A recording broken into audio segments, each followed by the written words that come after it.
teman-teman semua, gue Ningrum Lestari. Kali ini gue akan melanjutkan peta kuliner Jakarta ke Blok M. Jadi untuk tahu lebih lanjut mau kemananya, ikutin terus gue hari ini ya.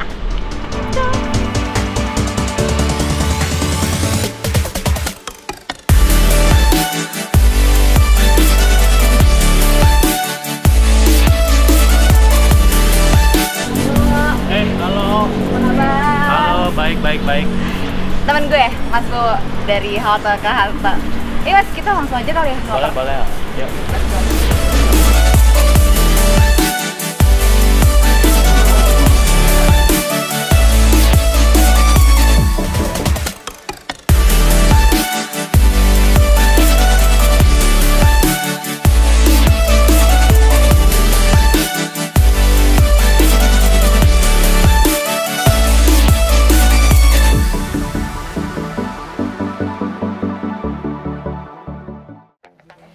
Oke, gue abis makan mangut manyung asap dan itu rasanya oke banget sih. Tadi gimana? Oke nggak? Enak banget. Kenyang banget juga ya. Nah, jadi kita mau lanjut ngobrol-ngobrol, cuma akan ada satu teman kita lagi yang akan join bareng kita. Tapi masih nunggu nanti dikit lagi orangnya datang sih. Oh gitu. Iya. Okay. Halo. Ini dia. Ini dia teman kita. Oke. Gimana perjalanannya? Ya lumayan ya, seperti biasa menghadapi kehidupan di Jakarta gitu ya. Naik MRT kan tadi dari Lebak Bulus, dari Lebak Bulus ke Blok M. Gampang. Turun di sini terus Iya, jalan. terus jalan. Bingung nggak nyari tempatnya? Tak.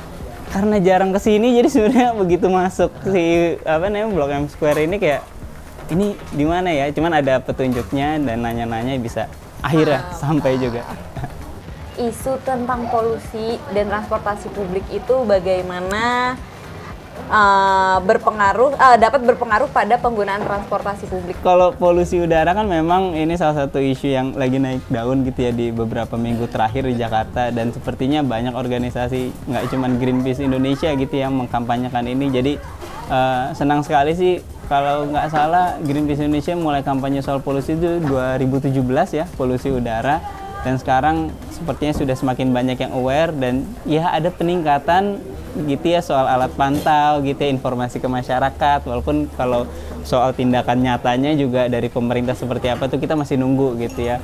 Nah, kaitannya sama transportasi ya pasti berkaitan lah ya gitu, karena kan kalau ngomongin sumber polusi polutan, kalau ngomongin kota memang biasanya secara umum tuh dari sektor transportasi yang besar, terutama dari kendaraan-kendaraan pribadi gitu ya, emisi atau mungkin polutan-polutan lainnya gitu ya. Walaupun memang nggak hanya kendaraan, kita bicara juga dari sumber yang kaitannya dengan industri atau PLTU yang ada di sekitar Jakarta gitu ya. Tapi kendaraan pribadi ini ya jadi faktor kunci juga lah kalau mau bicara soal pengendalian kualitas udara di Jakarta. Jadi ya sangat berhubungan dan senang banget ketemu sama teman-teman dari halte ke halte nih, kayak salah satu penggiat gitu ya, dan bisa membuat orang tuh semakin kayak tertarik, mungkin bisa dari nyoba gitu ya, atau bahkan dia menggunakan moda transportasi umum untuk hariannya gitu. Kayak gitu. Kalau dari tadi kan naik transportasi umum itu ternyata kayak bisa ngeredam emisi kayak gitu. Kalau Mas Bo sempat terpikir nggak sih, ternyata naik transportasi publik tuh kebiasaan dari halte ke halte gitu ya? Transportasi umum di Jakarta itu udah mulai bagus dan kami juga pengguna. Jadi tiap meeting sama klien kami naik Transjakarta, MRT gitu. Dan semangat itu yang kita mau tampilkan dari halte ke halte biar orang mau mencoba untuk naik transportasi umum gitu. Gitu sih, awalnya sih seperti itu gitu. Bahwa kalau kita bicara soal transportasi umum dan kaitan sama wisata kuliner ya, apalagi kan teman-teman DHKH ini ya mempromot itu gitu kan ya. Sebenarnya ini bisa jadi salah satu pintu masuk gitu orang untuk mencoba ya beberapa moda transportasi yang sebenarnya juga semakin berkembang gitu ya, kayak MRT, Transjakarta gitu di Jakarta, atau bahkan mungkin Jaklingko atau angkot-angkot gitu ya untuk di beberapa daerah gitu. Nah, ini sebenarnya jadi bisa ya ternyata untuk mencapai ke titik A atau ke daerah A naik angkot ini atau naik Transjakarta rute ini, atau misalnya naik MRT atau naik KRL gitu. Menurutku itu jadi salah satu hal sih gitu ya, satu hal yang akhirnya kita bisa mencoba moda transportasi untuk mungkin lokasi-lokasi selain lokasi yang biasa harian kita seperti mungkin sekolah atau tempat kerja, tempat kantor. Kan mungkin kita rata-rata udah tahu ya. Oh, kalau mau naik KRL atau mau naik MRT turnya di mana gitu. Tapi kalau misalnya untuk wisata kuliner kan mungkin lokasinya kan biasanya beda nih sama tujuan harian kita. Jadinya kita bisa jadi lebih tahu, oh ternyata sekarang sudah seberkembang ini gitu ya, walaupun mungkin pasti masih ada catatan-catatan. Jadi menurutku wisata kuliner, apalagi kan lagi banyak ya food vlogger gitu ya, apa namanya, konten-konten di Instagram segala macam. Jadi menurutku ini bisa jadi potensi dan harapannya sih semakin menarik orang ya untuk mencoba transportasi umum gitu. Ada tambahan dari Mas Bowo? Ya mungkin aku nambahin aja sebenarnya yang dari Mas Atta bilang itu ada benarnya, karena biasanya kita kalau kita dari halte ke halte itu kan suka mempromosikan tempat menarik di sekitar halte atau dekat halte atau stasiun. Tempat menarik itu bisa berupa tempat makan, tempat minum, atau museum, galeri, bahkan juga tempat apa istilahnya public space seperti apa tempat olahraga yang kayak gitu. Dan itu biasanya kalau dari kami, karena kami juga pengguna transportasi umum, kita infoin tuh biasanya misal nih kayak apa namanya Kedai Rukun gitu, itu lokasinya di Pujasera Blok M yang bisa dicapai jalan kaki sekitar 500 meter atau enggak. Kadang kita juga ngasih info bahwa ini sebenarnya cuma bisa hanya dicapai jalan kaki cuma 5 menit atau setara misal kamu dengerin 2 lagunya Raisa atau Tulus gitu. Jadi orang itu seneng gitu, bisa, ada gambaran ya bahwa ternyata kalau cuma satu lagunya Tulus misal apa namanya Sepatu gitu, sebenarnya aku dengerin sambil jalan kaki deket-deket aja gitu. Nah itu yang bikin mereka hal teman, kami menyebut follower di AK hal teman itu mencoba. Biasanya kami akan bilang bahwa kalau mama memang nggak bisa naik transportasi umum di pas jam hari kerja, coba aja pas weekend. Nah itu biasanya weekend tuh mereka akan explore rekomendasi DAK yang dekat halte atau stasiun dengan mencoba naik transportasi umum. Seperti itu. Tapi nyambung ke situ ya, maksudnya kalau ngomongin pas weekend nih, memang kalau kita lihat fenomenanya kan pasti maksudnya Ningrum, Mas Bowo juga kita weekend keluar naik MRT atau naik KRL, itu memang biasanya jadi moda untuk wisata, biasa kan keluarga gitu kan ya. Dan itu sebenarnya ya jadi tadi maksudnya mengenalkan orang bahwa transportasi publik ini jadi salah satu moda yang aksesibel, murah gitu untuk kita mencapai mungkin dari tempat-tempat jauh, dari Bogor atau mungkin dari Serpong, dari mana gitu ya. Iya betul, lebih memudahkan juga sih. Aku juga sering sebenarnya kayak jalan-jalan tiap weekend hunting foto gitu-gitu. Dan itu dengan transportasi umum ya, nggak cuma meredam emisi kalau menurutku, tapi kayak lebih fleksibel sih, gitu. Walaupun memang sebenarnya ada daerah-daerah yang belum cukup mendukung gitu ya. Tapi untuk sementara ini sih di Jakarta kayak di pusat gitu udah cukup mudah kayak gitu. Sebenarnya di Jakarta sih udah cukup dibanding kota lain di Indonesia udah lebih baik ya. Dan untuk pelosok kita juga di Jakarta juga ada namanya Mikrotrans. Jadi kayak angkot itu. Jadi sebenarnya rekomendasi di AKH nggak hanya cuma di halte atau stasiun besar, sebenarnya kita juga merekomendasikan sampai yang ke pelosok juga yang dicapai sama Mikrotrans atau angkot gitu.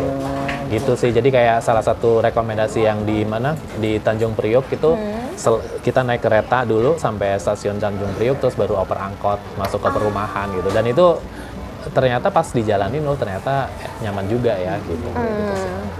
Seru banget sih, jadi nggak cuma yang di dekat halte-halte, tapi ternyata pelosok-pelosok juga bisa. Pelosok yang dicapai oleh Mikrotrans atau angkot. Nah, tapi kalau Mas Bowo dan tim DHKH ini pertama kali lihat informasinya gimana nih pas mau hunting ke satu tempat misalnya? Naik ini ya, naik angkot ini ya. Maksudnya informasi itu apakah cari di Google, apakah nanya penduduk sekitar atau gimana biasanya? Kita biasanya rekomendasi memang kita udah pernah datangin dulu, tapi kita mau datengin lagi, itu biasanya kita tahu cara kesananya. Yang kedua ya via Google Maps ya, jadi search by Maps, biasanya itu ada alternatif kan, banyak alternatif transportasi umum apa aja. Nah dari situ kita akan tentukan, kita akan review biasanya weekend atau enggak hari kerja, itu akan review dan mau naik transportasi apa aja gitu. Kalau dilihat memang ternyata aksesibel dengan transportasi umum, kita akan review gitu. Tapi informasinya akurat biasanya sejauh ini ya? Sejauh ini sih akurat ya, hanya memang kan ada beberapa pilihan tuh, misal mau menuju Tanjung Priok bisa ada banyak kan, Itu biasanya kita pilih aja, kayak misal kalau naik, kayaknya kalau mama jam segini naik KRL kayaknya enak nih karena sepi gitu. Jadi kita coba naik komuter lain gitu. Antusiasme kayak followers dari DHKH tuh gimana sih, kayak kalau kan rekomendasinya selama ini tuh tempat makan yang di dekat halte-halte gitu ya. Kayak ada yang mungkin kayak protes atau nanya, oh tempatnya susah diakses sama transportasi gitu. pribadi Lebih atau komplain seperti itu sih nggak ada. Hanya kita itu awalnya malah dikira salah satu customer care dari TJ atau MRT, padahal sebenarnya nggak gitu. Iya, karena kita sempat ditanya cara menujunya ke sana, padahal sebenarnya via Google Maps juga bisa kan. Jadi kayak misal aku dari Tangerang mau makan misal Bakwan Pontianak di GI, mau naik apa gitu tuh nanya di DM gitu. Jadi kita jawab. Awal-awal seperti itu sampai dikira kami adalah salah satu akun dari pihak transportasi itu, padahal enggak gitu. Nah itu kalau dari follower sih biasanya setelah kita post ya kita membebaskan mereka untuk menuju ke tempat itu, terserah mereka. Hanya ada beberapa DM kayak misal yang sebelumnya nggak pernah naik transportasi umum, itu DM kayak saya 30 tahun tinggal di Jakarta, baru pertama kali ini berani untuk naik TJ, yang kayak gitu-gitu ada gitu.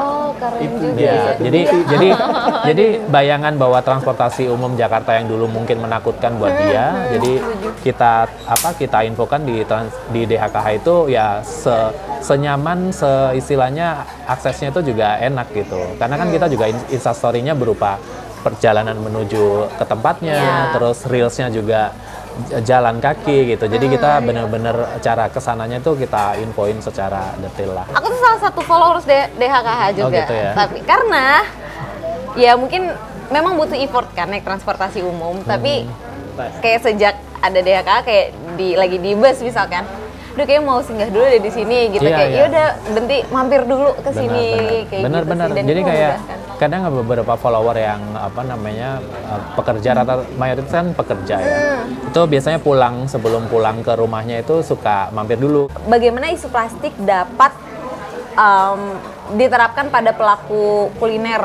Sebenarnya dua sisi lah, kita ngelihat dari sisi pedagang, penjual gitu ya, dari business owner sama dari kita sebagai masyarakat, sebagai konsumen gitu ya.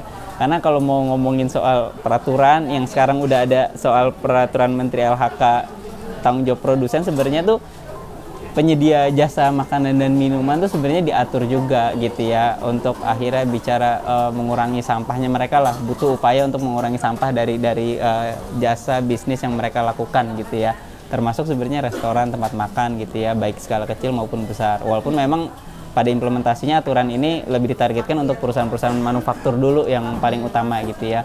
Jadi sebenarnya ada tanggung jawab dari sisi penyelenggara business owner gitu ya, pedagang, nah juga sebagai konsumen. Sebenarnya sederhana gini, misalnya kita lagi makan nih sekarang kan di sini makan dine in gitu ya di tempat, kan bisa aja business owner, pedagang ya menyediakan wadah-wadah yang bisa digunakan kembali ya, maksudnya piring-piring kaca atau apapun lah gitu, atau misalnya alat makan stainless gitu yang memang bisa dicuci dan dipakai lagi gitu. Karena banyak juga sebenarnya kalau kita lihat di food court atau tempat makan yang ngasihnya sekali pakai, padahal itu dine in gitu kan ya. Maksudnya harusnya nggak ada excuse buat nggak pakai yang reusable gitu, yang bisa digunakan kembali. Jadi sebenarnya itu salah satu tanggung jawab. Walaupun memang kalau bicara soal take away gitu yang dibungkus dibawa pulang, mungkin masih banyak PR dan catatan ya, tapi paling nggak untuk dine in seharusnya bisa dong gitu. Nah yang kedua dari sisi konsumen sebenarnya kalau mau lebih mengeluarkan effort atau usaha sedikit, ya misalnya kita bawa tumbler gitu ya, atau bawa wadah makan sendiri, terus bang bungkus bang gitu ya, di sini pasti mau kok, maksudnya pedagangnya pasti mau gitu ya, walaupun mungkin mereka ada beberapa yang nggak biasa, kayak bingung tetap diplastikin lah, kadang-kadang gitu pengalaman-pengalamannya kan. Cuman biasanya mau dan sangat terbuka juga gitu, bahkan biasanya kalau pengalaman gue, misalkan tempat makan nih nasi Padang bawa wadah mulu buat bungkus ya, abangnya jadi kenal gitu ya, kayak ini orang kalau beli pasti bawa wadah sendiri nih gitu, maksudnya jadi ada interaksi juga di sana kan. Jadi itu sebenarnya dua sisi. Kadang kita juga nggak selalu bisa membebankan semuanya ke pedagang jangan ini dong pakai yang sekali pakai semua, tapi kita dari sisi konsumen saat kita membeli juga harusnya kita punya tanggung jawab, karena ya ini sama-sama lah. Itu sih kalau sudut pandang pribadi gue ya, maksudnya ngeliat situasi yang ada sekarang gitu. Mungkin kalau dari Mas Bo gimana? Kalau dari kami sih gini, jadi kalau rekomendasi DAK itu kan biasanya UMKM atau gerobakan kayak mie ayam atau bubur ayam gitu, dan kita juga selalu review itu pas di tempat ya. Contohnya kayak kedai Rukun Jakarta, kita makan di sini dan kita ya sejauh ini mayoritas yang kami dapat dari pedagang itu memang mereka menggunakan wadah sendiri seperti piring kaca atau enggak gelas gitu untuk minumannya. Nah, dari sisi DAK sendiri juga sebenarnya itu juga membantu secara visual di Instagram, karena kami juga kayak styrofoam atau kertas saja, kemasan kertas kita nggak pernah post juga gitu. Jadi sebenarnya kita secara langsung kita seneng kalau memang pedagang itu menggunakan piring terus gelas, karena secara visual bagus. Di sisi lain juga secara lingkungan juga membantulah gitu sih. Dan kami juga biasanya bawa tumbler sama kotak sendiri. Jadi sebenarnya kita kan ada 2 halte min ya. Halte min 1 sama halte min 2. Nah, halte min 2 itu yang rajin tuh bawa tumbler sama kotak makan gitu. Jadi kalau mau misal sisa atau pengen bungkus, biasanya kita akan menggunakan itu gitu. Jadi 2 masalah selesai itu ya. Plastik sama food waste juga ya. Tapi nggak menyisakan. Setuju sih aku, karena kalau misalnya kayak ibaratnya kita makan gitu ya, kita dari kecil kita udah dibiasakan makan pakai piring, terus kalau tiba-tiba harus pakai plastik gitu kayak ada sedikit seperti rasa yang berubah gitu, kayak Iya. Jadi dari tempat aja kadang menggugah ya. Kayak misal contohnya kayak gelas kayak gini kan menarik nih kalau mama misal disuguhin dingin terus gelasnya jadul, ini kan lebih menarik dibanding misal gelas plastik gitu. Itu pun juga sebenarnya kami secara nggak langsung sih ya memang seperti itu. Kayak misal mereka nggak ada gelas nih kayak cup, kayaknya jadi salah satu kriteria penilaian bahwa ini layak post apa enggak gitu. Gitu sih. Menarik banget sih memang. Kayak terus juga kalau pakai sedotan gitu, mungkin sekarang juga ada yang dengan sedotan stainless atau bambu gitu, tapi karena terbiasa teguk langsung gitu, dikokop bahasanya. Jadi kita sih nikmat. Dengan itu juga kami juga hampir bukan nggak pernah, tapi hampir jarang untuk meminta sedotan ya. Kalaupun dingin pun juga masih tetap diminum langsung dari gelas. Selain ini kalau dari gue, selain sedotan, terus mungkin cutlery-nya, sendok makan, piring, yang menjadi gue melihatnya tuh kayak ini kenapa ya, itu loh sarung tangan plastik itu tuh nggak sih? Ada beberapa teman-teman yang bahkan kayak kenapa ini diciptakan kayak ya udah lo tinggal makan terus kan bisa cuci tangan selesai gitu kan ya, tapi kayak disediain biar tangannya nggak kotor, itu kadang gue berpikir nih kayak unnecessary banget gitu. Kayak kalau misalnya kadang kalau plastik, misalnya gelas ya walaupun itu salah gitu, tapi kadang ya udah mungkin dia nggak punya opsi lain, misalnya kayak yang beberapa pedagang lain. Tapi kalau itu kan kayak sebenarnya nggak harus ada gitu ya, sebenarnya mungkin perlu jadi pertimbangan dan pemikiran juga sih dari para pedagang sih kalau menurutku pribadi ya gitu sih. Sama kalau dari DAK kami juga selalu bawa tas kantong sendiri kan, tote bag itu. Terus ya jadi kalau mau misal dibawa pulang atau istilahnya nggak dine in ya kita selalu bawa kantong itu gitu. Tapi kira-kira kayak memungkinkan nggak ya kalau misalkan dari penjual gitu menyediakan wadah yang berkelanjutan gitu? Nah kalau itu kami terus terang dari sisi penjual kami nggak tahu, karena rekomendasi DAK itu rata-rata UMKM yang gerobakan, terus pinggir jalan yang kadang mereka ya mungkin mikirnya ya pokoknya gue harus hari ini untung berapa gitu. Jadi kalau untuk ke arah situ kami sih belum ada istilahnya data atau bertanya ke mereka ya gitu. Mungkin Mas Atta bisa Iya, makanya ini jadi topik yang menarik untuk dibahas, karena kalau bicara UMKM kan tadi ya, maksudnya kita bicara soal skala bisnisnya ya, bicara soal modal, keuntungan yang mereka harapkan bisa dapatkan sehari-hari gitu ya. Jadi makanya kenapa kalau kita kampanye juga kan sebenarnya yang kita dorong lebih dulu ya perusahaan-perusahaan besar gitu ya, yang memang punya modal untuk berubah gitu ya. Makanya yang bisa gue tekankan ya, kita sebenarnya bisa bantu dari sisi kita sebagai pembeli gitu ya, biar mereka tidak perlu terlalu bergantung sama yang sekali pakai gitu. Caranya gimana ya, kita tolong dengan ketika kita beli ya kita bawa wadah kita sendiri, itu kan sebenarnya membantu gitu. Ada nggak sih tips dan trik sebagai masyarakat biar bisa lebih aware juga sama lingkungan? Kalau kami sih berharap fasilitas transportasi umumnya membaik ya. Ke depan bakal akan banyak akses-akses kayak daerah-daerah yang misal jarang terdengar, kayak misal istilahnya Meruya atau Tanjung Priok gitu, yang orang denger namanya aja udah waduh jauh banget gitu. Gitu. Pertama bicara soal transportasi untuk mencapai ke lokasinya seperti apa, ya otomatis kita bicara transportasi publik, jalan kaki, naik sepeda gitu ya. Ketika moda-moda ini bisa kita utamakan, ya kita itu dulu gitu ya. Jadi itu moda transportasinya. Dan yang kedua ya tadi bicara soal wadah penggunaannya, ya kita bicara ya harapannya sebenarnya kita bisa bawa wadah kita sendiri, tumbler kita sendiri, jadi kita tidak perlu bergantung tuh sama yang sekali pakai. Sama yang terakhir mungkin dari sisi makanannya ya, sisi makanannya sebaiknya dihabiskan tentu. Maksudnya kan kadang-kadang kan kalau kita wisata kuliner kan kayak, atau paling nggak kalau nggak habis dibawa pulang gitu ya, maksudnya karena biarpun misalnya plastik jadi masalah serius, sebenarnya sampah sisa makanan nih lebih besar lagi secara volume, bahkan bisa 60-70% gitu ya. Jadi nggak apa-apa suka wisata kuliner menurut gua, tapi ya tadi mindful aja, maksudnya ketika makan ya dihabiskan, kalau enggak ya dibungkus untuk misalnya dilanjutkan di rumah. Paling itu sih mungkin ya beberapa hal. Pesan dari Kak Atta ataupun Mas Bowo apa nih kira-kira biar terus melanjutkan wisata gak cuma kuliner mungkin ya, tapi kayak ke taman gitu yang berkelanjutan?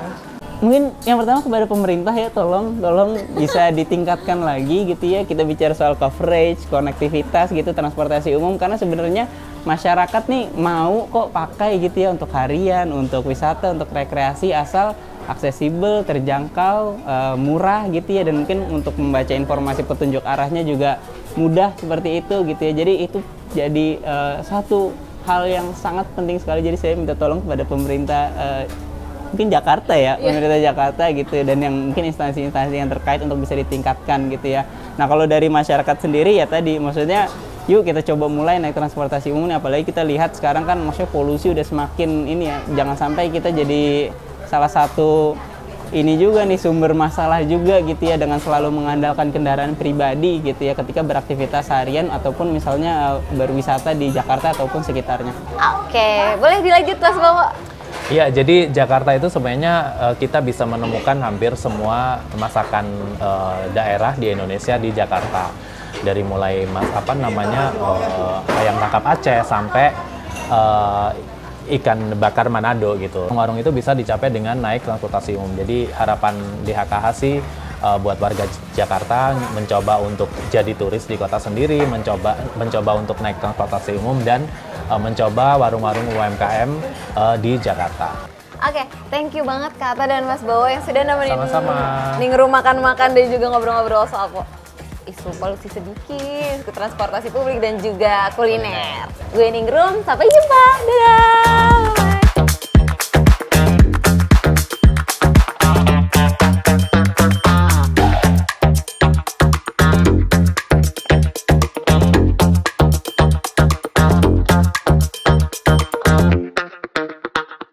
Bye.